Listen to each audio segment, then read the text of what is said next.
Yo, what up? It's me, Kevin. We're at the Lufthansa Lounge, and we got our lethal injection cocktail here. We're going to talk about how we just got banned from TikTok. In fact, out of 7 videos that led me to get banned from TikTok, I'm going to show you 6 of them.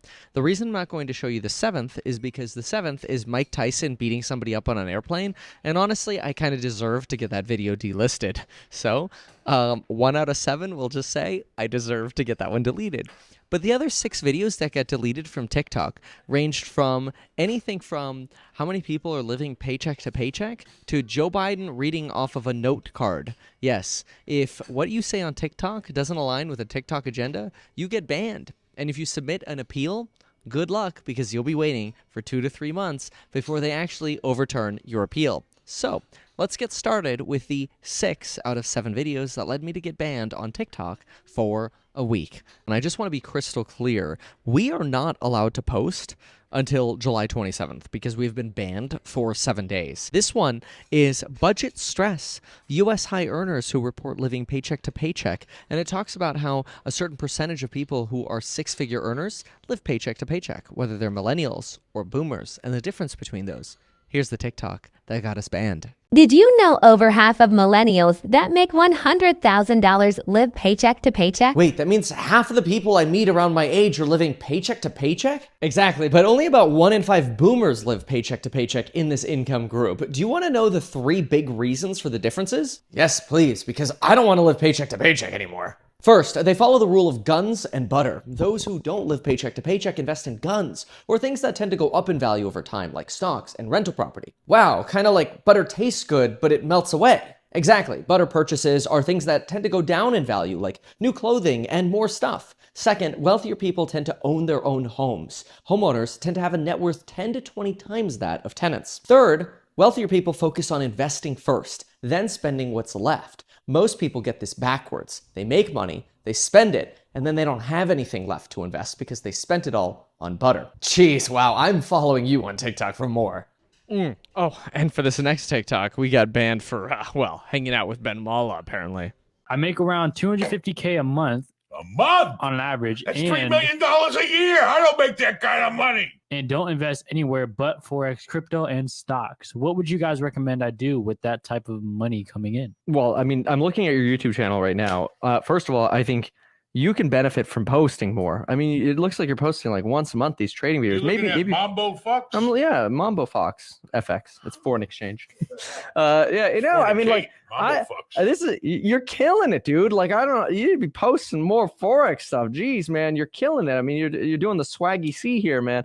That's freaking amazing. But look, I think that's a great time to buy stocks. Not financial advice. Does he want to buy real estate? I don't know. What would you guys recommend with that type of money? With that type of money, well, you're making that much a month, but how much you got stocked away? You know, you could be driving around in fancy cars and piss the money away. How much you got in your hand is what matters. Well, he is. Look. Spend. He's got the Lambo. He's got the $5 million house tour. There he goes. He's spending that money. Well, if you spend the money on that, then, you know, you're pissing it away. Is that a Rolls? You need to stash that money because cash is king.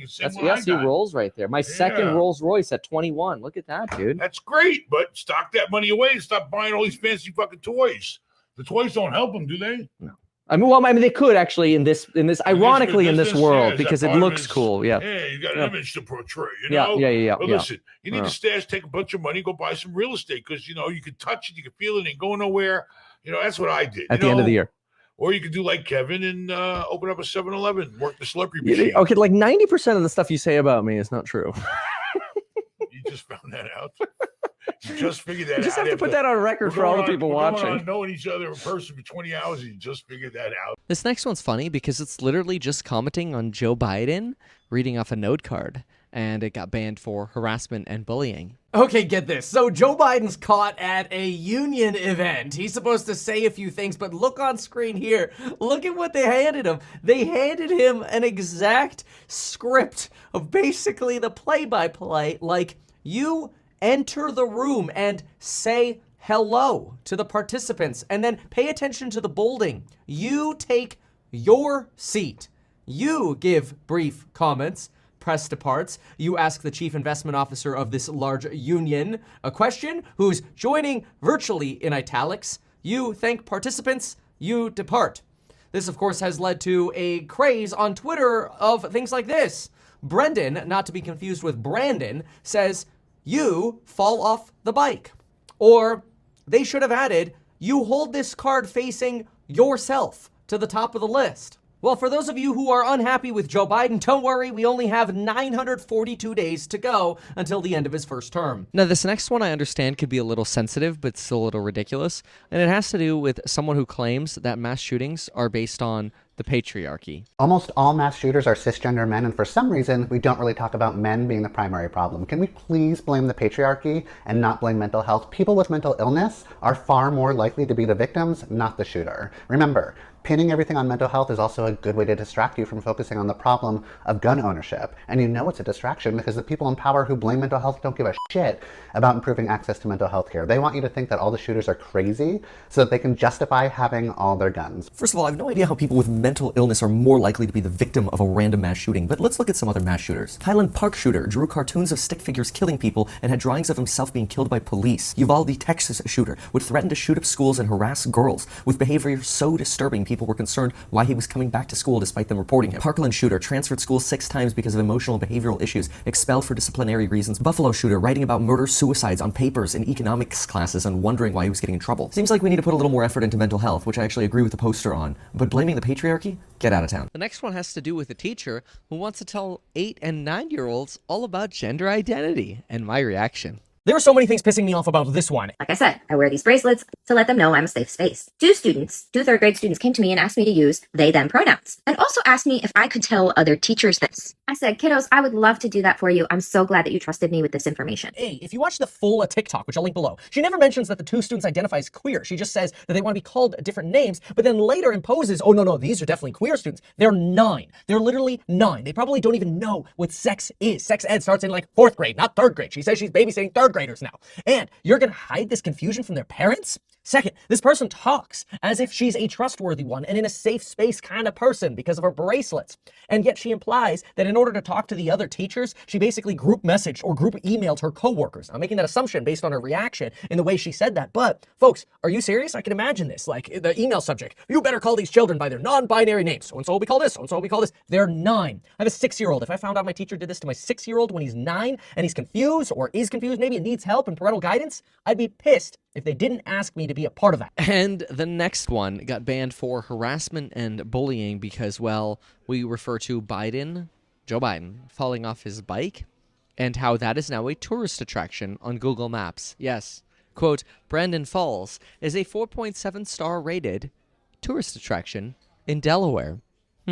Maybe Elon Musk can visit it when he fights Twitter in court. Joe Biden just can't catch a break from the internet. Take a look at this. If you go to the northeast on Google Maps and you go to roughly around Delaware and then you type in Brandon Falls, you will find that there is a tourist attraction pin called Brandon Falls. It has a 4.7-star review with about 70 reviews. And this listing even has a Q&A section that shows, are bicycle rentals offered here? To which someone replies and says, yes, but be careful in the crosswalks. This, of course, is a reference to Joe Biden falling off of his bike in a crosswalk, because at this point, as many of you know, Let's Go Brandon is a pseudonym for Joe Biden, as a reporter was hearing folks cheering in a stadium crowd shouting, F Joe Biden, and she thought they were screaming, Let's go, Brandon. So there you go. We are banned from TikTok for a week for those videos. Do you agree with TikTok? Keep in mind that in order for you to agree with TikTok, you would have to agree that every single one of those videos deserves to be removed from the TikTok platform. Let me know your thoughts in the comments down below. And you know what? I'll be posting them on Instagram. So follow me at MeetKevin on Instagram in case you want to see them there. Because surprisingly, even though Instagram censored my campaign when I announced I was running for governor, they haven't posted any censorship alerts on any of these videos. They've actually been pretty chill. So thanks, Mark Zuck. I can't believe I'd ever even utter those words because I'd never invest in your shitty stock.